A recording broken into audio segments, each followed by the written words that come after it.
All right, hey, this is Mr. Beckstrom, and today I want to take a quick look at this is number 45 in section 1.4. It says solve the following equation. And it starts with a sine of 2 theta is equal to 1/5, and they want us to find all the angles between 0 and pi over 2. Now, 1/5 is not one of our nice angles that are on the unit circle, so we're definitely going to need to use our calculator in order to approximate some value. And we're also going to need to make sure that we're in radians because we're dealing with radians here. So make sure that you change your mode in your calculator. So the first thing that I want to do with this is I want to apply the inverse sine to both sides, which will get rid of the sine over there. So if I do that, it'll just give me 2 theta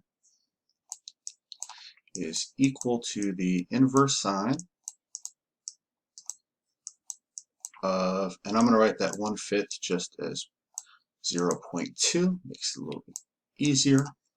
And so remember, with the sine, you look at both that angle, and then you can also look at pi minus that angle because it kind of reflects across the y-axis there for sine. So we're also going to look, and it also repeats every 2 pi. So every 2 pi, multiply that by n, where n is an integer, so that means every time it goes around in a complete circle, it repeats, and we can also do that for the other angle there, the pi minus the inverse sine of 0.2 plus 2 pi n.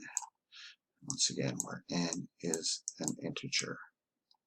So hopefully this should bring back a little bit of stuff from trigonometry, but if not, definitely take a review of this. So I could have no answers, 1 answer, 2 answers. It just depends on how many angles I get between 0 and 2 pi, and pi over 2. So let's go ahead, before I get started here, I'm going to go to my calculator and do pi divided by 2, which is 1.57. I'm going to write that up here just because I want to make sure I don't go over that.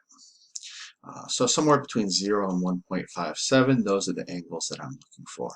So this first one here, let's start with n equals 0, because I know it has to be either 0 or positive. So if I do that, n equals 0, that could be the first possible angle there. I'm going to have 2 theta is equal to the inverse sine of 0.2, and the 0 for n just makes that 0 out.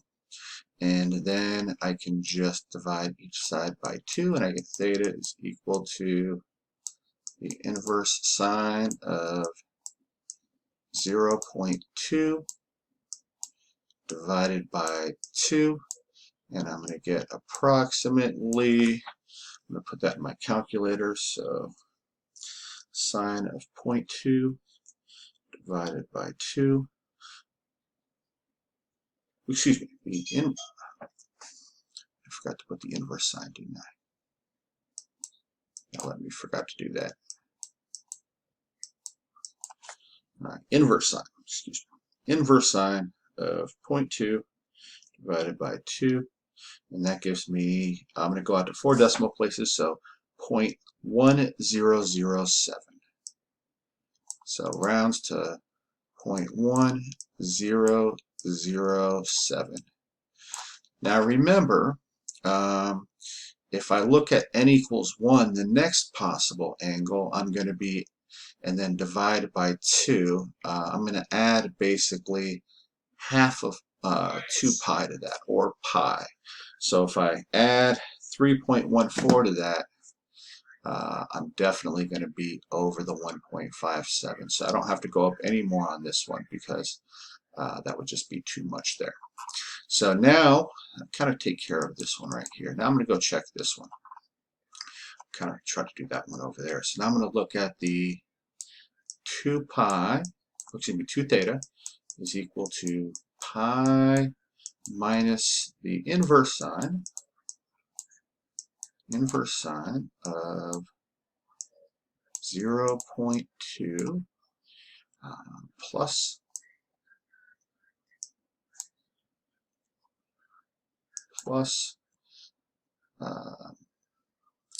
2 pi n, and I'll go ahead and keep it a minute this time just so we can kind of see what that looks like. So if I do that and I divide everything by 2, that's going to give me theta is equal to pi over 2 minus the sine, inverse sine of 0.2 divided by 2, just dividing everything by 2 to get the theta by itself, plus that divided by 2 is just going to be pi times n. So now I'm going to start with values of 0 for n and go up to 1 and see how many values for theta stay between 0 and 1.57. So the first one will be, and I'll put this in my calculator, I'm going to do pi over 2 minus the inverse sine of 0.2 divided by 2, and I get 1.4701.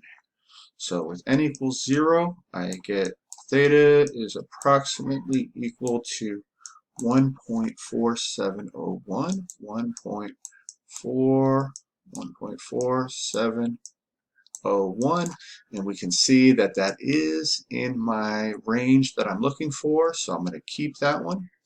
And if I let n equal 1, I'm going to add another pi to that, so that's adding another 3.14, which is definitely going to take me out of my range, so I don't need to add any more pi's.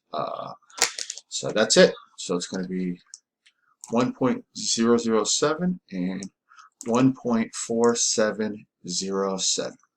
And I kind of want to get back to this point because I know some of you are going to ask, it's a little bit confusing, why are we also looking at the solution of pi minus the inverse sine of 0.02? It's that if you look at, for example, the sine of 60 degrees, which is the square root of 3 over 2, that's the same thing as the sine of 120 degrees, which is also the square root of 3 over 2. So if you actually take a look at the sine of 60 degrees is the same thing as the sine of 180 degrees minus 60 degrees, or the sine of pi over 3 is the same thing as the sine of pi minus pi over 3. And that works for all sine functions. The cosine's a little bit different. We'll talk about that one a little bit later. But, look at the sine of 30. The sine of 30 degrees, which is 1/2, is the same thing as the sine of 150 degrees, which is 1/2. So the sine of 30 degrees is equal to the sine of 180 degrees minus 30 degrees. So that's where that solution came from. All right, if you have any other questions, let me know. Have a great rest of your week. Thanks.